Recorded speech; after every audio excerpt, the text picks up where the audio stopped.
नमस्कार. आज आपण बाळंतीणबाईचा आहार कसा असला पाहिजे ते पाहू. तर मऊ शिजलेला इंद्रायणी तांदळाचा भात, मूग डाळ, हळद आणि भरपूर लसूण घालून केलेली कमी तिखट पातळ जिरे हळद टाकून केलेली शेपूची भाजी आणि गरमागरम ज्वारीची भाकरी.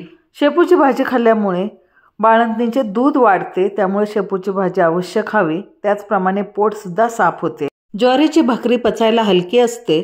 गाईचे साजूक तूप हे तुम्ही भाजीमध्ये टाकून खाऊ शकता किंवा भातावरती घेऊ शकता. साजूक तुपामुळे बाळंतीणीच्या शरीरातील वाढलेला वात कमी होतो आणि पचन चांगले होते. आता जेवताना काला करून खायचं, म्हणजे जेवताना कुस्करून खायचं आणि पातळसर खायचं, म्हणजे बारीक काला मोडून पातळ करून खायचं आणि जेवण हे चावून चावून खायचं.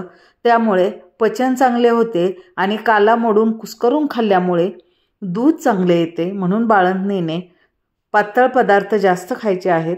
जेवल्यानंतर कोमट पाणी प्यावे आणि 1 चमचा मुखवास घ्यावा.